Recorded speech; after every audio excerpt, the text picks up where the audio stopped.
Pagontakan. Saya Nazila Aulia Syafitri. Saya Muhammad Saban Manurung. Saya Unwadi Nugroho. Video ini dibuat untuk tugas ujian akhir semester mata kuliah Islam dan Peradaban Melayu. Sebelumnya, perkenalkan kami dari jurusan Teknik Matematika UIN Universitas Jambi. Kami dari semester 4. Sebelumnya izin bertanya, nama Bapak siapa? Oh ya, terima kasih adik-adik, mungkin saya panggil adik-adik lah ya. Saya juga bagian dari alumni UIN. Dulunya UIN itu YN, Institut Agama Islam. Nanti tahun 2016 baru mulai berombak menjadi UIN. Jadi saya ini termasuk alumni UIN juga. Kalau dilihat dari rekod pendidikan saya, itu saya alumni. Kalau saya ini, nama saya aslinya Angga Pratama Putra. Cuma kalau dari segi namanya ini, saya bukan orang asli sini, kelahiran orang sini. Nah, saya ini profesinya guru sejarah. Sejarah di salah satu pondok pesantren. Pengalaman saya ngajar udah kemana-mana ya, ngajar di sekolah negeri, di sekolah swasta, dan juga saya salah satu pengurus pondok pesantren di Jambi Seberang ini, salah satu pondok pesantren tua. Nama pondoknya ya Nurul Iman, Rasah Nurul Iman.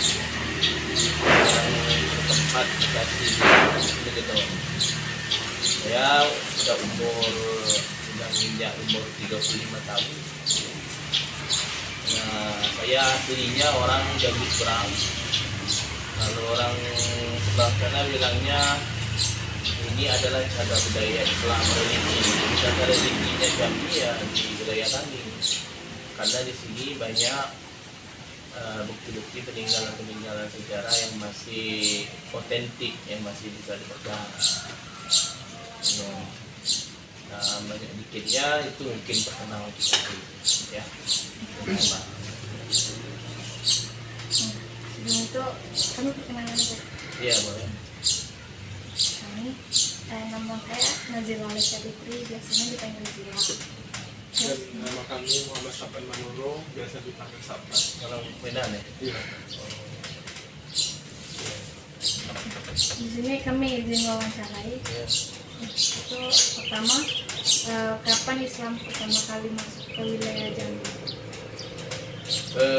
Islam masuk ke wilayah Jambi itu kalau ditanya kapan berarti kita harus tahu kita abad ke-2 Masehi. Dibuktikan dengan banyaknya pemimpin-pemimpin kerajaan Melayu Jambi yang sudah Islam, salah satunya Sultan Taha-Sefudin Jambi sudah Islam, kemudian Sultan Nazaruddin sudah Islam, dan seterusnya setelah Sultan itu memimpin itu sudah mulai banyak pengaruh Islam masuk ke wilayah Jambi, khususnya di wilayah Jambi Seberang. Karena kita ketahui Jambi Seberang ini adalah suku asli Jambi. Kita lihat dari bahasanya, kemudian budayanya, kemudian rumah adatnya yang ada di sini itu identik, otentiknya dengan ciri khas asli Jambi. Kalau ditanya mana asli Jambi, ya Jambi Seberang. Kenapa? Karena ini moyangnya muasalnya tinggalnya di sini, di tepi Sungai Tanghari. Dulunya kita ini dijajah oleh Sriwijaya, Kerajaan Palembang, ya kan? Kerajaan terkuat di Sriwijaya itu pernah menjajah Kerajaan Melayu Jambi. Nah, pada saat Sultan Taha-Sefudin Jambi menjabat sebagai Sultan yang ke-4, Sultan Taha itu sangat membela sekali tokoh-tokoh Islam yang ada di Jambi. Salah satunya ada dulu namanya Datuk Sintai. Datuk Sintai ini nama aslinya Abdul Aziz. Dia ini adalah seorang berbangsa Cina, tapi Muslim. Beliau itulah yang menyebarkan agama Islam ke Jambi. kan, melalui metode-metode pendekatan sosial kepada masyarakat yang ada di Jambi Seberang. Beliau berinteraksi dengan masyarakat dan akhirnya masyarakat senang dengan kedatangan beliau karena sikap beliau yang sangat bagus. Kemudian ditambah lagi dengan beliau menikahi salah satu anak dari Habib Hussein Barakma yang makamnya ada di sini, makam tambah namanya. Habib Hussein itu punya anak, ya. Kemudian Datuk Sinta ini pernah menikah juga dengan keluarga kerajaan Melayu, kayak keluarga Putri Pinang Masa, gitu kan, pernah menikah dengan kerajaan Melayu. Dan salah satu anaknya adalah Habib Hussein itu. Habib Hussein menikahi dari anaknya Datuk Sintai hasil perkawinan dengan keturunan Melayu. Nah, disitulah mulai ada metode penyebaran agama Islam yang baru, namanya metode dakwah. Jadi Habib Hussein itu salah satu penyebar metode dakwah yang ada di Jambi ini. Dia mengajak masyarakat untuk mengaji di rumahnya dengan metode tauhid, fikih yang diajarinya. Nah, akhirnya itu pengaruh Hindu Buddha masih banyak itu. Orang masih percaya dengan hal-hal yang namanya tahayul, mitos. Masih percaya dengan hal percaya dengan benda-benda, masih sekuat. Tapi dengan kekuatan yang penuh, Habib Hussein itu selalu totalitas dalam menyebarkan dakwah Islamnya melalui metode dakwah. Dia datang ke rumah, mengajarkan tentang tauhid, keesaan Tuhan. Akhirnya mulai satu persatu orang percaya terhadap Islam. Nah, kemudian keturunan dari warga Melayu Jambi akhirnya banyak juga orang tuanya Islam, jadi ngikut. Sebenarnya kita ini ada pengaruh terhadap Turki, karena ulama-ulama kita yang ada di Jambi ini pernah minta bantuan dengan Turki ketika melawan Belanda. Salah satunya Guru Ibrahim Ahmadi, ulama besar di Jambi. Kemudian Guru Abdul Somad Ibrahim, Tuan Guru Hop Penghulu juga pernah memperjuangkan Islam dan memperjuangkan negara ini ketika dijajah oleh Belanda. Sebenarnya kalau lihat dari tahunnya itu udah lama sih Islam masuk, cuma belum berkembang besar. Jadi itulah dulu gambaran awal. Mungkin ada pertanyaan lain lagi, mungkin bisa dijawab. Kalau di Jambi kerajaan Melayunya nggak? Jambi ada. Sultan Tahazabuddin Jambi itu adalah bukti bahwa dulu pernah ada tuh kerajaan Melayu Jambi, Sultan Nazaruddin, sudah ada. Pertanyaannya apakah Islam dulu masuk? Apa kerajaan Melayu dulu masuk? Islam dulu masuk. Nah, ya. Jadi kerajaan Melayu itu dulu belum percaya tentang Islam. Kepercayaannya belum Islam, masih sultan pertamanya belum Islam. Nah, yang menyebabkan mereka itu Islam adalah tokoh-tokoh Islam Muslim yang ada di Jambi yang lebih dahulu Islam.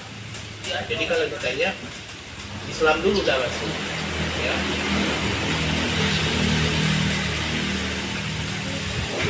Mengapa Islam diterima oleh masyarakat pada saat itu? Ada beberapa faktor yang menyebabkan Islam mudah diterima oleh masyarakat Jambi asli. Yang pertama, orang-orang dulu sangat senang dengan keberadaan Datuk Sinta dulu, ya. Mereka berbahasa yang sopan dan santun, disenangi masyarakat. Salah satu faktornya juga.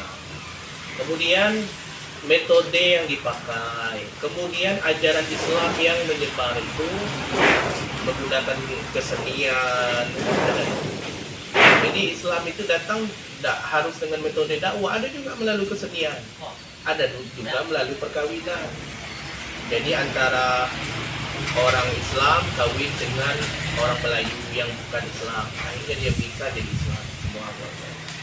faktor perkawinan juga ada, faktor pendidikan, melalui pendidikan juga ada. Jadi mengapa mudah diterima di sini? Mungkin itu beberapa faktor yang disenang oleh masyarakat di sini sehingga Islam mudah diterima di Jambi asli. Nah, salah satunya yang paling banyak itu faktor perkawinan. Nah, banyak para habaib yang memang orang asli Arab, yang memang merantau dari Arab datang ke sini untuk menyebarkan Islam. Berdasarkan teori kan, ada teori Arab, ada teori Tiongkok, ada teori ada teori Persia, ya kan?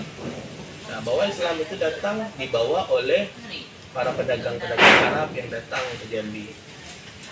Aslinya itu orang-orang Arab yang datang ke Jambi, baru tersebar. Nah, salah satunya Datuk Sita itu orang pendatang di Jambi, bukan asli Jambi. Namanya saja Datuk Sita. Nah, orangnya cipit, matanya cipit. Nah, orang pendatang itu. Nah, kalau kita lihat dari teori, dia termasuk teori Persia, teori Tiongkok, ya kan? Nah, dia bukan keturunan asli Jambi, Indonesia, tapi dia keturunan orang luar. Dia datang ke sini ya menyebarkan agama Islam dengan metode langsung bertatap muka dengan masyarakat dengan cara perilakunya yang sopan dan santun dan bisa diterima oleh masyarakat. Itu mengapa bisa diterima cepat oleh masyarakat di sini karena metodenya, perkawinannya. Selain strategi perkawinan dari perdagangan atau dari militer? Perdagangan juga ada. Dulu di Sungai Tengahari ini sebagai tempat persinggahan pedagang-pedagang internasional. Sungai Tengahari ini tepatnya di depan dekat Dentala ini ada dermaganya. Dulu itu dermaga para kapal-kapal dari luar yang datang dia singgah ke Jambi, Sumatera Tengah. Nah, Jambi ini termasuk tengah-tengah Sumatera. Ini singgahnya di situ melalui jalur pedagangnya. Dulu makanya pasar Sungai Asam itu dijadikan sebagai pasar transaksi itu perdagangan. Karena memang posisi letaknya memang situ dulu dermaga kapalnya. Kapal-kapal asing, ya kan? Nah, banyak di situ. Memang ini memang tempat. Dari militer pernah juga, tapi pada saat perang itu Islam sudah menyebar luas. Pada saat itu sudah mayoritas sudah Dentala ini ada dermaganya. Dulu itu dermaga para kapal-kapal dari luar yang datang dia singgah ke Jambi, Sumatera Tengah. Nah, Jambi ini termasuk tengah-tengah Sumatera. Ini singgahnya di situ melalui jalur pedagangnya. Dulu makanya pasar Sungai Asam itu dijadikan sebagai pasar transaksi itu perdagangan. Karena memang posisi letaknya memang situ dulu dermaga kapalnya, kapal-kapal asing, ya kan? Nah, banyak di situ. Memang ini memang tempat. Dari militer pernah juga, tapi pada saat perang itu Islam sudah menyebar luas. Pada saat itu sudah mayoritas sudah banyak Islam, tapi peperangan tetap terjadi antara ulama. Dulu kan ulama di sini banyaknya. Jadi ulama itulah yang menghadap peperangan itu lawan penjajah Belanda, termasuk juga dibantu oleh kerajaan Melayu.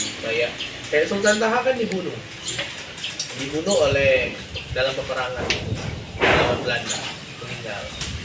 Dan guru-guru kita juga ikut perang. Kemudian menjadi komunikator dengan orang Belanda, mewakili dari Melayu. Jadi ulama dengan kesultanan itu bersatu waktu itu. Mereka sangat memegang teguh yang namanya ajaran Islam. Mereka berpegang teguh kepada perkataan dari ulama-ulama. Kalau sekarang kan beda. Tidak percaya dengan kata ulama, banyak bohong. Nah, kalau dulu dipegang nih kata ulama, didengarnya, ya kan? Nah, makanya antara Kesultanan Melayu dengan ulama itu bergandengan, mereka saling solid. Tidak ada berpecah belah untuk melawan Belanda. Nah, pada waktu itu Islam udah luas. Waktu itu. Nah, jadi kalau ditanya Islam itu masuk ke daerah memang betul ada. Dibawa oleh bangsa-bangsa Arab. Dan salah satu kan ada Sinta itu. Ada lagi? Yang terakhir, apa pengaruh masuknya Islam terhadap budaya dan adat istiadat masyarakat? Oh, banyak pengaruhnya. Dengan adanya masuk Islam, apa namanya itu membawa pengaruh terhadap masyarakat di sini. Salah satunya adalah pendidikan. Pendidikan di sini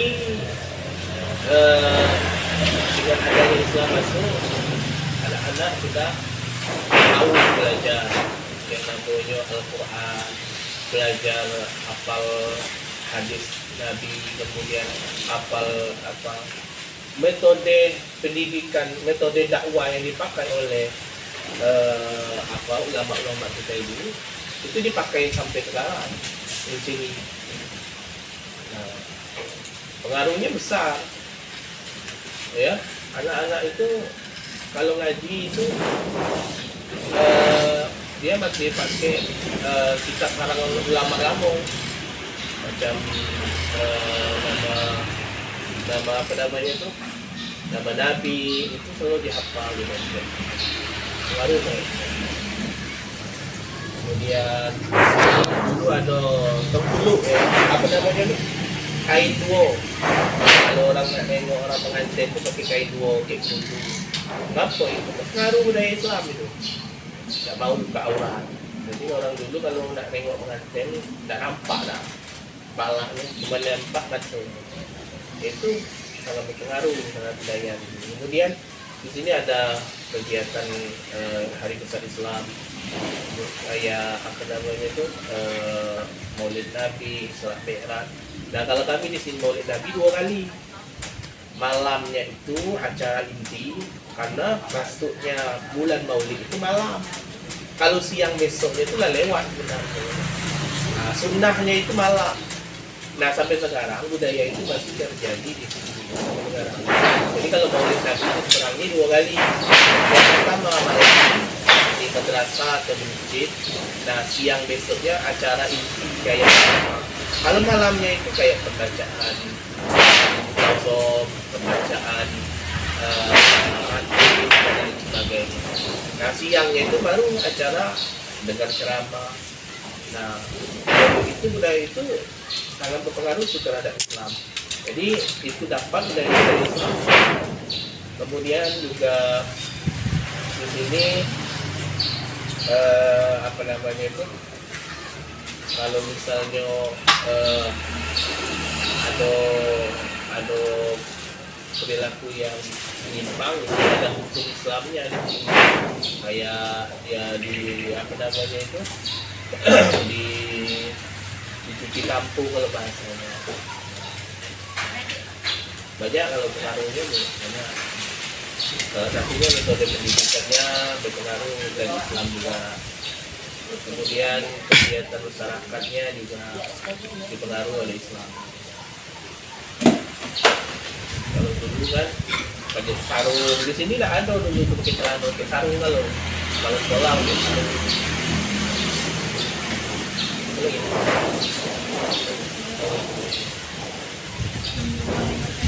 Iya boleh, nanti kita lihat hiburan Datuk Sinta. Mau sekarang gimana?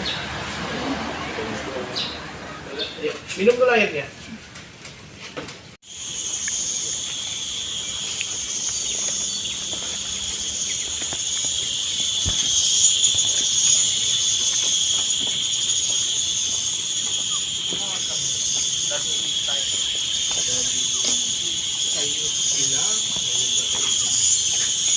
ada angka tahunnya itu.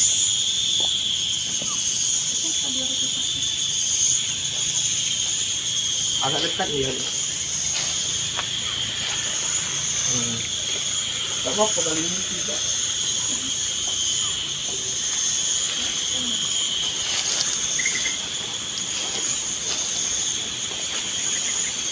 Itu cinta ya. 5 Desember 2001.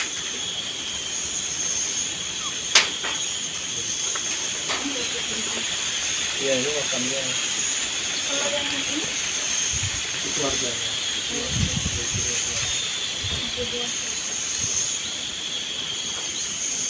mungkin kayak yang penyebaran kayak Datuk Cinta gitu. Enggak. Masih keturunan.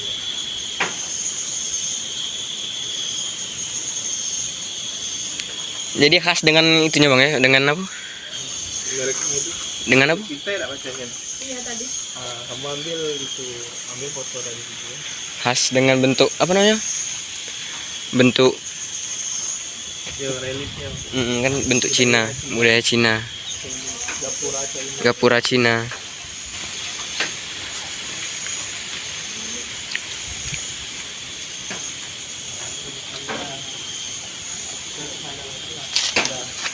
Tapi kecil. Juga salah satu keluarga.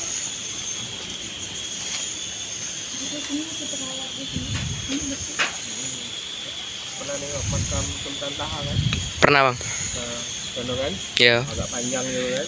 Ada yang jago, ada yang apa kayak bangunan malahan. Ini juga bagian dari itu.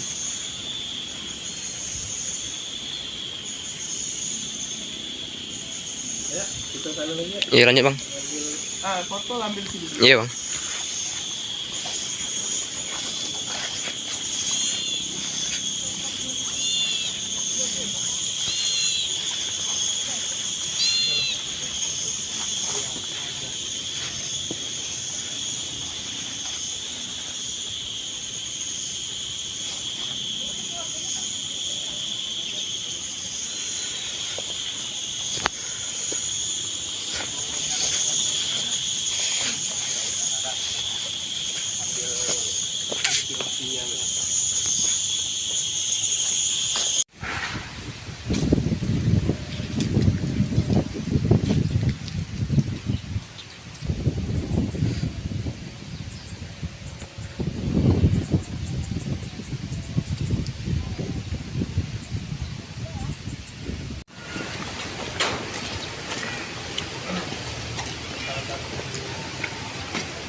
Itu tahunnya dia ada.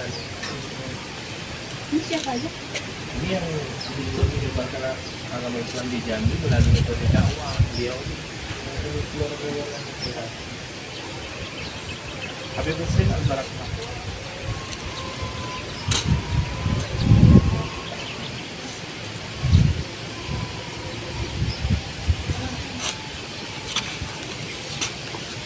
Ini ciri khas makamnya itu masih model lama kan?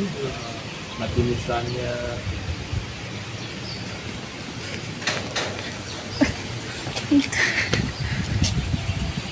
Ini pernah dibuka ada?